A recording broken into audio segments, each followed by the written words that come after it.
You know, the fact that Ubisoft, out of all companies, essentially went the Metroid Prime 4 route of restarting development, or at the very least going back to the drawing board, is actually pretty good to hear. I'm not saying Ubisoft has earned back my good graces, but, you know, it's nice to see.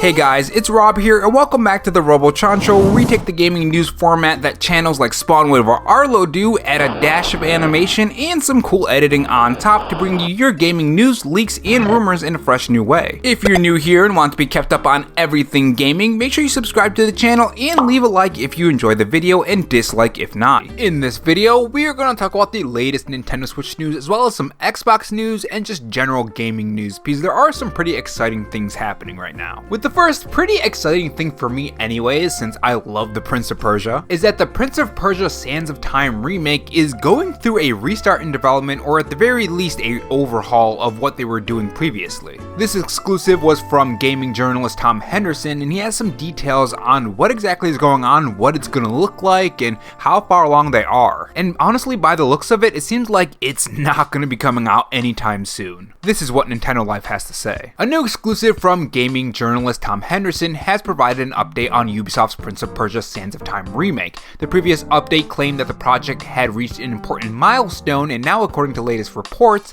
the remake of the game has been completely remade from scratch, but is still in early stages of development. So this is kind of surprising to me, because when you think of Ubisoft, you think of a lot of games that release with a lot of bugs, glitches, and sometimes they're pretty broken. I mean, Watch Dogs, multiple Assassin's Creed games, the list does go on and on and on. So it is interesting to see them take a look at this and say, hey, we need to go back to the drawing board and see what's right, what's working, what's not. Let's restart and rethink the Prince of Persia Sands of Time remake. Now, they do have more information on this, on what exactly they're doing and how far they've gotten, and what this entails when it comes to this restart in development. Footage sent to Inside Gamer under the condition that it does not go public shows the game in a somewhat still early stages, missing textures, assets, etc., and is unfortunately likely a ways off release. This rework supposedly includes a complete graphical overhaul, new animations, mechanics for combat and parkour, and more. Now here's where part of the article kind of intrigues me, because it really makes me wonder, like, how far is this remake gonna go? Because from the gameplay we saw,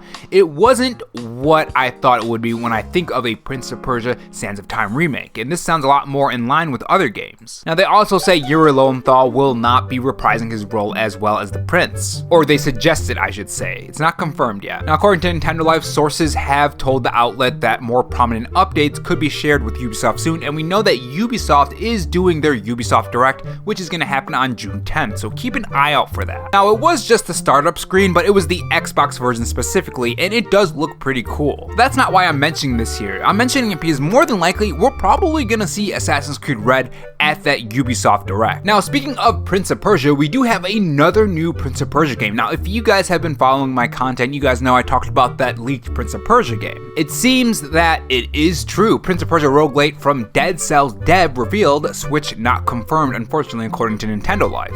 So this is what they have to say. The rumors were true. The rogue Prince of Persia is real, and it's being developed by Dead Cells co-developer Evil Empire. Now this was announced during the III initiative. The rogue Prince of Persia is coming to Steam on early access on May 14th, 2024. Now the fact that the Nintendo Switch version isn't announced isn't something that you should really focus on right now, because it's not even announced for the PS5, PS4, Xbox Series X, and Xbox Series S. But I mean, more than likely it's gonna come to these platforms. Let's be honest here, there's no way they would skip out on these consoles. Especially since Dead Cells was on the Nintendo Switch, and I absolutely love Dead Cells. I put a lot of time into that game. Now the one thing I absolutely love about this is the art style. I really enjoy the art style, especially the animation that plays in front of the trailer.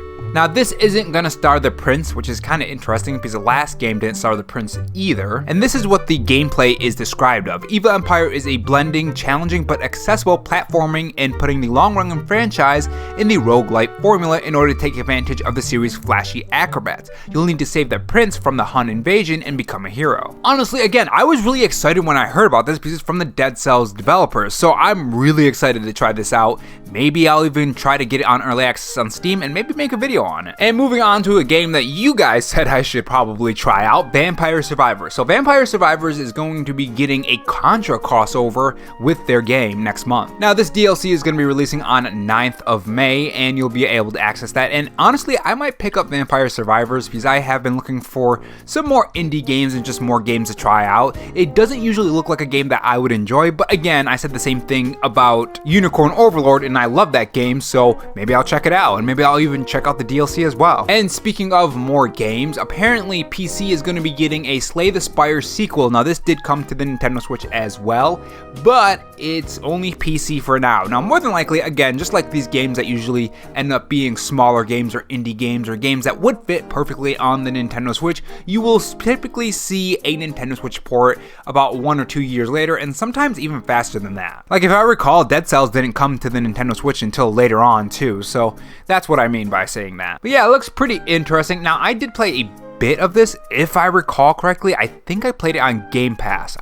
Pretty sure anyways. And moving on to some more news, Star Wars Outlaws got some new hands-on details, and honestly this game looks pretty fun. I can't wait to try it, but I'm not gonna get that one package that costs like $130. That's absolutely ridiculous. We'll talk about that later. So this is what Shinobi602 has to say on Twitter. And keep in mind, these are the cliff notes of the full preview from Game Informer. Excited about how far you can manipulate the various systems in the game. You will visit recognizable places like Tatooine, Kajimi, and Akiva, as well as new ones like the moon Tashara, created from scratch by Massive. Which, speaking of that, honestly, Massive has become one of my favorite developers. They did some amazing work on the Division 1 and 2, and I'm absolutely thrilled for Division 3. Strictly speaking on the open world environment anyways. The team is focused on creating a compact, dense city experience in Morogana, Tashara's capital, with lots of activities rather than making it expansive with not much to do. Now, as someone who's played a lot of open world games, this is something I do like to hear, because a lot of times open world games can run into this problem where they have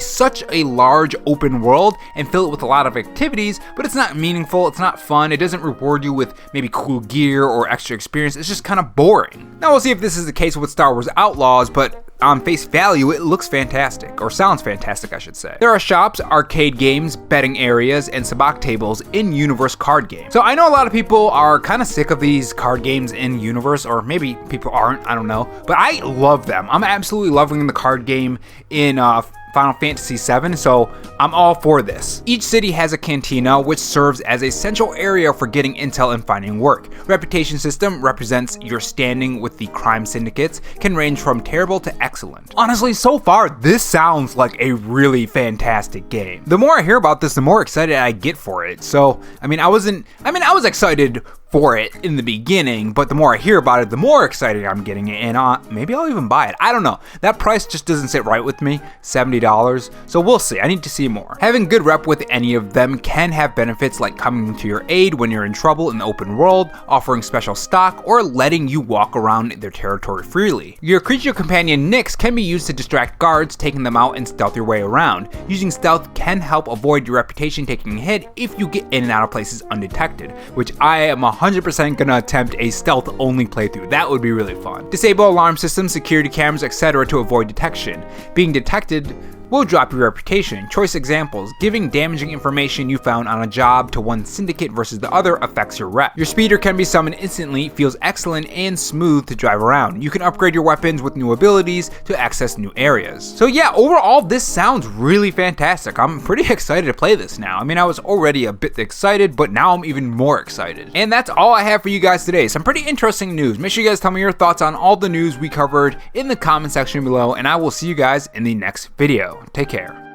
And if not, on your way out, make sure you subscribe for more videos and also have that notification bell on. And if you want to support the channel in any other way, there is my Patreon and Twitter account in the pinned comment if you're interested in those. Oh, and also have this donut if you're still sticking around for me rambling. Thanks for watching, guys, and remember, stay safe, stay charged, and have a good one.